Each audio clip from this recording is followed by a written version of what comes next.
नमस्कार, मैं हूं जितेंद्र और आप देख रहे हैं न्यूज वन नेशन। दोस्तों, आज मैं आपके लिए बहुत ही काम की खबर लेके आया हूं। आज मैं आपको बताऊंगा कि हमारे देश में, हमारे राज्यों में उल्टी गंगा बह रही है। वो कैसे बह रही है मैं आपको बताता हूँ। आप देखिए, जब कोरोना काल के कुछ केस थे 100, 50, 200, 300, तब लॉकडाउन में बहुत ज़्यादा सख्ती पड़ती रही थी। लेकिन अब जैसे जैसे कोरोना के केस बढ़ रहे हैं, हजारों में 5,000, 6,000 केस बढ़ रहे हैं रोज, तो लॉकडाउन में ढील दी जा रही है। जो बाजार 1 बजे तक खुलते थे उन्हें 4 बजे कर दिया गया और उसके बाद 7 बजे भी ये खबरें आ रही हैं कि 7 बजे तक बाजार खुलेंगे। और ऐसी बहुत सारी ऐसी चीजें हैं जिसमें ढील दी जा रही है।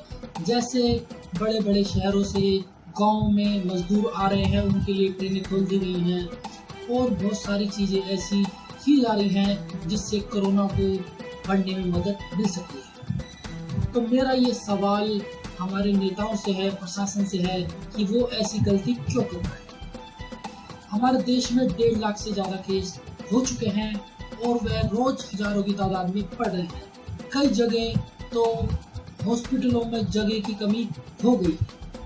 ये सब को देखते हुए क्या ढील देनी आवश्यक है? क्यों बाजारों को इतनी देर तक खोला जा रहा है? क्या ऐसी मजबूरी है जिससे लोगों में भीड़ बढ़ाने के लिए सारे काम किए जा रहे हैं? बाजार अगर लिमिटेड खुले, एक दिन खुले, दूसरे दिन बंद रहे तो उनको क्या परेशानी है? वैसे भी आप देख सकते हैं कि बाजारों में भीड़ कम है, लेकिन फिर भी सरकारें मान नहीं रही हैं और लॉकडाउन में ढील दिए जा रहे हैं। हमारी सरकारें सोच रही हैं कि बाजार का टाइम बढ़ाने से, ढील देने से अर्थव्यवस्था ठीक हो जाएगी और बाजार में खरीदारी बढ़ जाएगी। लेकिन ऐसा बिल्कुल भी नहीं है, क्योंकि जब तक पूरा बाजार, पूरी मार्केट, पूरा अर्थव्यवस्था नहीं खुलती, क्योंकि कई जगह होटल बंद है, रेस्टोरेंट बंद है, सिनेमा हॉल बंद है, ठेले, ढाबे, रेस्टोरेंट सब बंद हैं। जब तक ये पूरा चक्र नहीं घूमेगा, जब तक हमारी अर्थव्यवस्था नहीं बढ़ सकती, क्योंकि खरीदारी नहीं बढ़ेगी। क्योंकि जिन लोगों के कारोबार बंद हैं और जिनके खुले भी हैं, वो फालतू खर्चा नहीं करेंगे। वो केवल अपने खाने पीने का खर्चा कर सकते हैं। ना वो बड़ी महंगी गाड़ियाँ खरीदेंगे, ना कपड़े खरीदेंगे, ना जूते खरीदेंगे।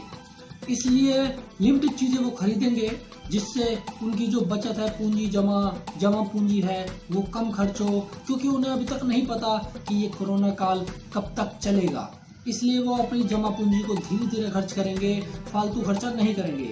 और जिसको सामान लेना होगा वो 2 बजे तक भी ले लेगा, 1 बजे तक भी ले लेगा। इसलिए ज़्यादा बाजार खोलने की आवश्यकता नहीं है। इसलिए सरकार को जनता से भी राय लेनी चाहिए। आजकल ऑनलाइन का सारा ज़माना है, ऑनलाइन ही एक बार वोटिंग करा के जनता से उनकी राय जरूर पूछनी चाहिए, जिससे उनको भी परेशानी ना हो। जो लोग सुबह जाते हैं और शाम को घर पे आते हैं, तो ये उल्टी गंगा जो बह रही है, इसको रोकना बहुत जरूरी है। क्योंकि अगर ये केस गांव तक पहुंच गए, जैसे कि पहुंच रहे हैं हमारे उत्तराखंड में, यह केस मुंबई से ट्रेन आती है, उसमें सैकड़ों लोग अभी तक कोरोना पॉजिटिव मिल चुके हैं। नैनीताल की ये घटना है। तो आप सोचिए, हमारी सरकार को भी सोचना चाहिए कि ये सब रुकना चाहिए। और जो उल्टी गंगा बह रही है, कोरोना के मरीज बढ़ रहे हैं तो ढील दी जा रही है।